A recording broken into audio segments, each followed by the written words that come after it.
Bismillahir Rahmanir Rahim. In the name of Almighty Allah, the entirely merciful and especially merciful. Dear viewers across the planet, I welcome you to this program and I greet you, all of you, with the greeting of peace that says Assalamu alaikum wa rahmatullahi wa barakatuhu. And to tell you something about it, it's the most common greeting across the globe. It is the greeting that had been used since the time of Adam, peace be upon him, until nowadays. So it is so common everywhere because it motivates people, it encourages people to spread this beautiful and beneficial thing everywhere in the world. So I repeat it again, Assalamu alaikum wa rahmatullahi wa barakatuh. May peace be with you. Welcome to this program. I'm quite sure that you are as eager as I am to get as many treasures as we can. And we are getting them from the Book of Allah. So it has plenty of these treasures. It will never vanish, will never decrease. You can take as much as you can, and remember that it will remain as is. Even if all humans, the 7.7 billion human beings, if all of them take treasures from it, it will remain as is. And we thank Allah subhanahu wa ta'ala for this. We take one ayah, we consider it one treasure, very as short as possible, and we try to understand how it relates to us and how beneficial it is to us. Definitely it is beneficial. And how can we take from it the lessons and the important aspects of them, and we implement them in our life. Then we share these lessons and treasures with others. This is ayah number 56, one ayah, and it is in the same chapter of Qasas, of the stories, chapter number 28. This is how it read. أعوذ بالله من الشيطان الرجيم. إنك لا تهدي من أحببت ولكن الله يهدي من يشاء وهو أعلم بالمهتدين. Roughly it can be translated as, verily you, Muhammad, peace be upon him, verily you, Muhammad, guide not whom you like, but it is Allah who guides whom He wills, and He knows best those who are the guided. Talks about almost three issues. Muhammad sallallahu alaihi wasallam as a messenger of Allah, as human being, he does not guide. This may sound a little bit weird to some people. The guidance of the heart is not in the hand of Muhammad sallallahu alaihi wasallam. It's not in the hand of Jesus. It's not in the hand of Moses. It's not in the hand of any human.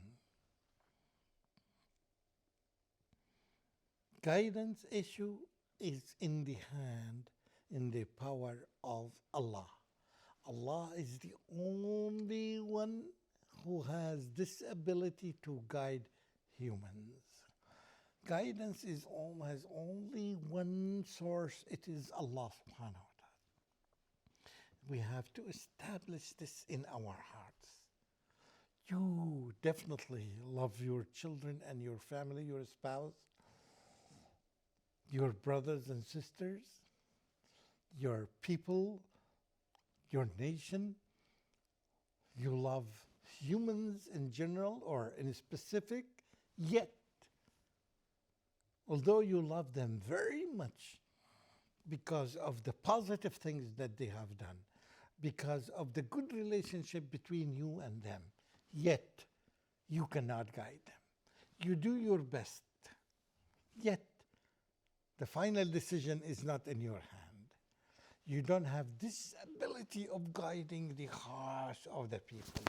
The hearts have only one Lord, who is Allah subhanahu wa ta'ala. So you have to establish this one in your belief system, that guidance is only in the hand of Allah subhanahu wa ta'ala. It's not even the most beloved ones to Him. They are the messengers, the best human beings. He Himself selected them to be the messengers, yet He did not give them this quality of guiding humans. Guidance is only comes to us from all the Lord of humans, who is our Creator. We established this. And also, so now we know that it is Allah and it's not humans who can guide. They can instruct, they can direct here or there, they can teach, but the results, the guidance is not in their hands. It's in the hand of their Lord, which tells us the oneness of this entire universe, the oneness of Allah subhanahu wa ta'ala. It's the only one who guides, who creates, who sustains, who does all these things, Allah. So it strengthens the issue of the oneness in the hearts of the believers. And not only that, He is the one who knows who are the guided.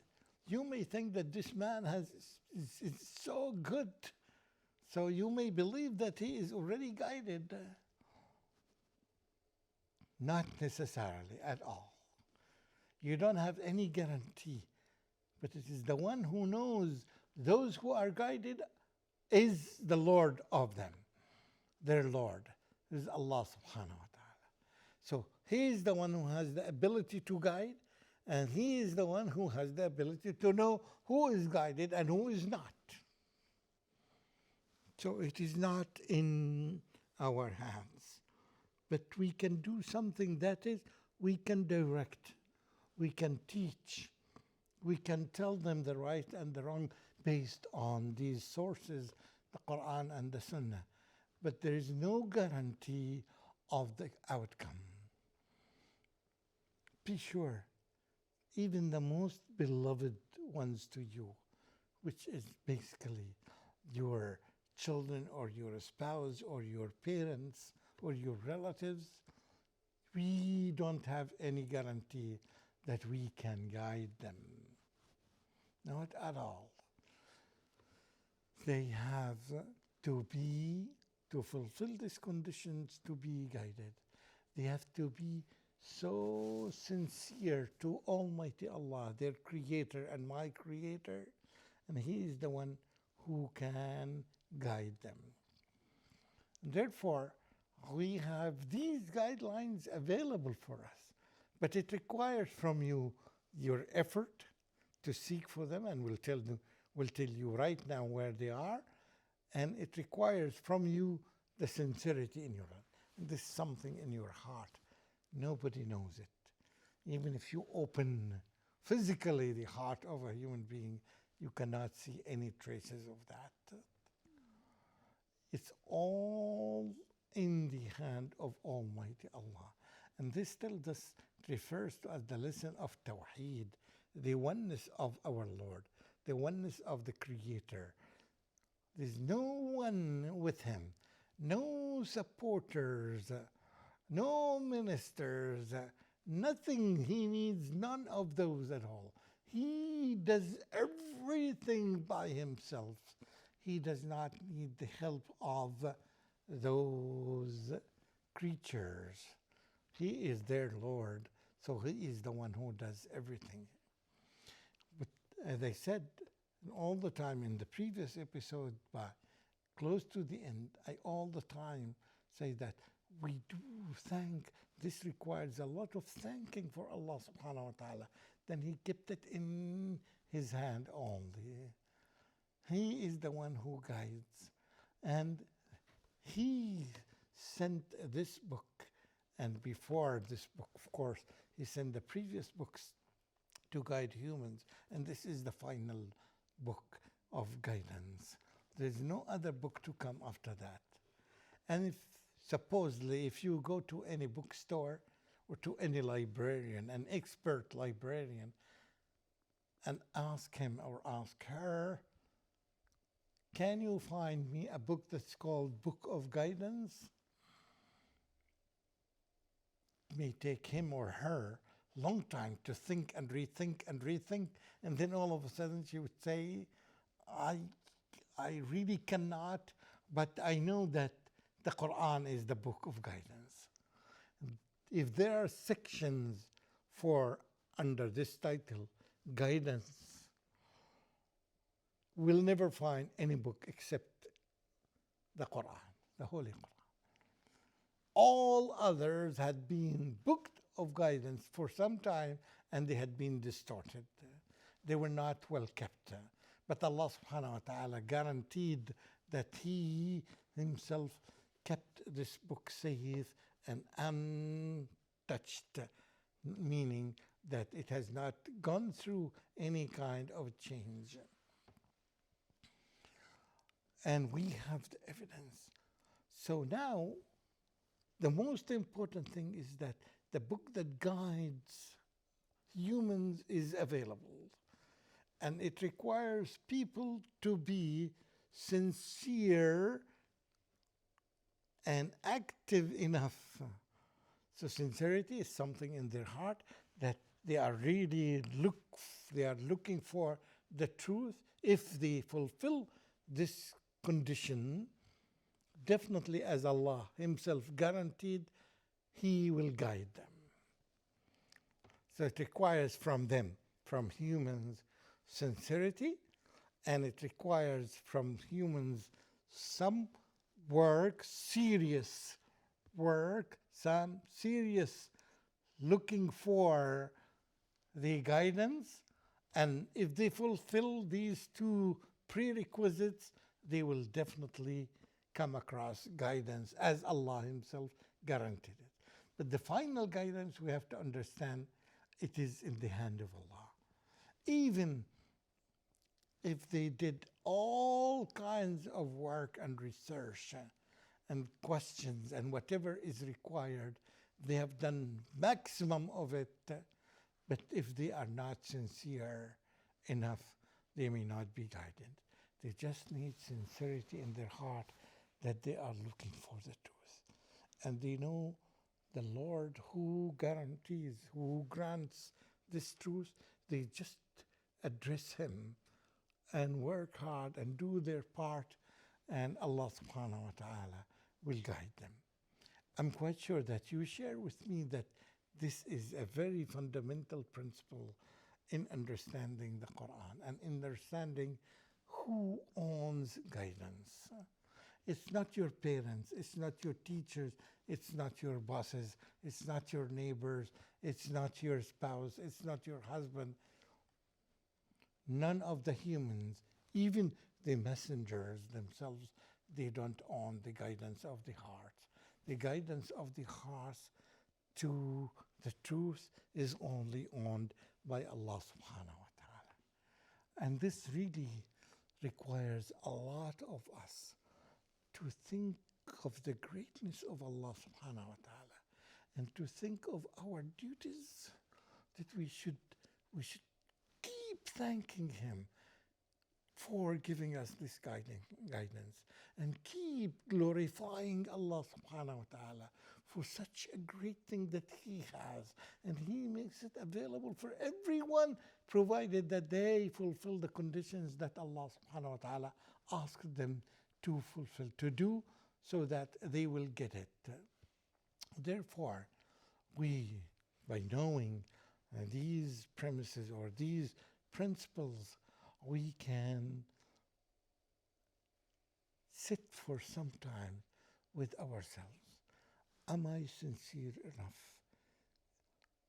in calling Allah for that? Am I really sincere? Or am I just wanted it for some other reasons? I want to be labeled a believer or the first believer, or I may be labeled as this or that. This kind of showing off, this is not a sign of being sincere to Allah subhanahu wa ta'ala. The sign of sincerity is when you open up your heart, you'll find you are so eager to get the truth and you follow it wherever it directs you. You find it with those people and you know about the final message. You have heard about it. You find some tracks in Christianity and in Judaism there. You find references. You find even the name of Muhammad sallallahu alaihi wasallam as Ahmad that had been mentioned in the previous books. You start tracking them and you start asking the scholars here and there, and you are so sincere to look for the truth. Allah subhanahu wa ta'ala definitely guarantees you and guides you and guides everyone who has this kind of sincerity. And as all humans perhaps know, that sincerity is an act of the heart. It's not the act of human, it's not the act of the hands, it's not the act of organs, rather it's act of the most important thing in our bodies. It is ألا وفي القلب مضغة. In fact, there is an organ in the human body. If it becomes good, everything in the human body becomes good accordingly. ألا وهي القلب. Indeed, it is the heart.